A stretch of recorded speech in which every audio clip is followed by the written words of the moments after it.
Hi! How's everybody doing? Yes, yes, yes.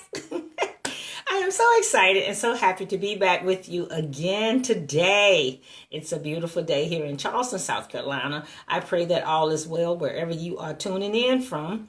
And I thank you so much for joining me. Yes, this is Jerry Mason. I am your Purpose Positivity Influencer.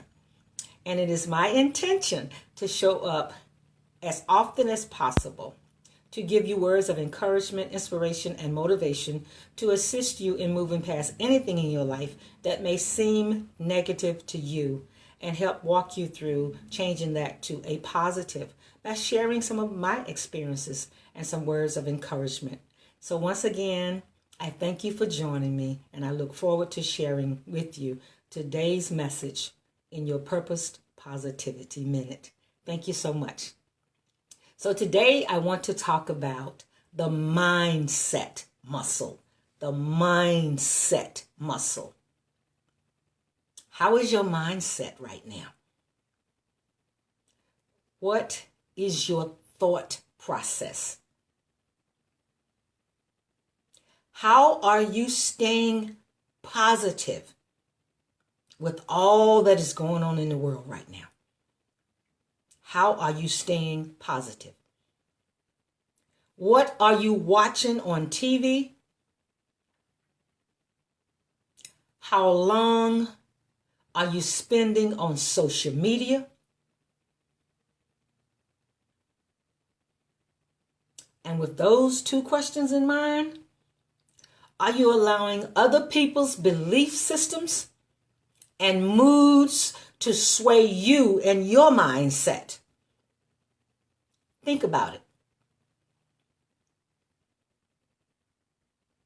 Are you getting upset and lashing out at the TV or putting comments on social media that are negative? Getting upset with people who don't think like you do? Are you doing that? Or are you keeping the negatives going by your comments that you make and by sharing negative stuff on your social media?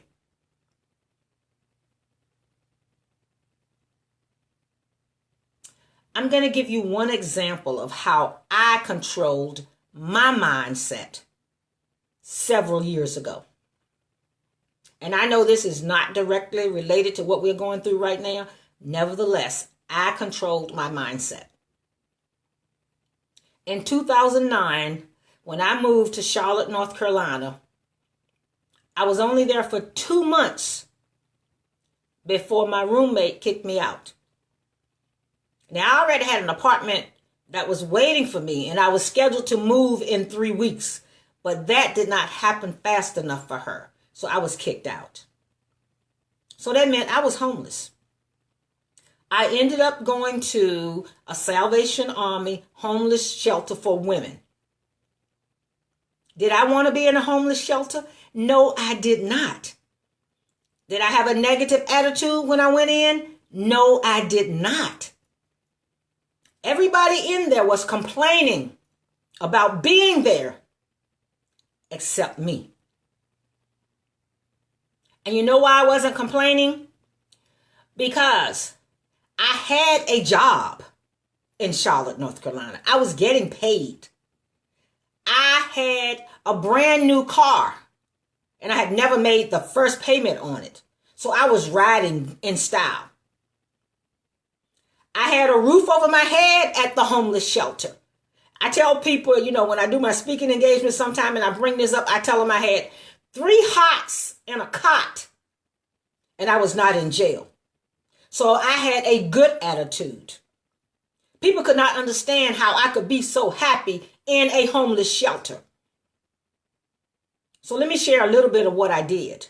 Because I had a brand new car, and I had business cards with the name of my transportation company on it that I had had years before, but I still had the same phone number. I hand out my business cards, and I told people they could call me, and I would take them to their doctor's appointments, to the grocery store. I would take them up to the corner, to the little small store just to pick up little items that they needed. We were all homeless. Most people didn't have a car, but I did. Most of the rides I did for free. Sometimes I charged $2 or $3, never more than 5. I became a blessing to the people in that homeless shelter because of my attitude and my mindset. And when my 3 weeks were up, oh, God blessed me. Because I was homeless, I had my utilities deposit paid for me at my new apartment. Because I was considered homeless in the homeless shelter, they paid my first month's rent for me. So when I moved into my apartment, I paid my own rent. They paid 1 month. My rent was paid for 2 months. My utilities were turned on. I didn't have to pay a deposit. But when I moved 2 years later, that deposit came back to me. So it's all about your mindset and your attitude. So be careful what you feed your mind.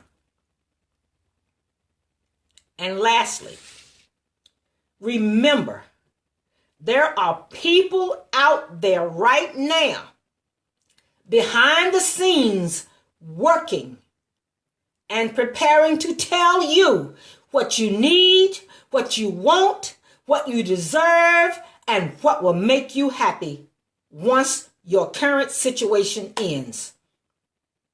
Don't get caught. Don't get caught up in the cycle. It is up to you right now to be working on what you want your new normal to look like when your current situation ends. You don't want nobody to tell you that. You don't want your family, your friends, your acquaintances, your colleagues, your church, nobody to tell you that. And you definitely don't want the media or the commercials to tell you what your new normal should look like. You decide that. It's all about your mindset, what you feed into your mind, your attitude about your current situation, and your belief system about what tomorrow could possibly look like. So, how are you strengthening the mindset muscle for yourself? Don't panic. Find the positive and keep the right attitude and the right mindset. I'll talk to you later. Thank you for watching.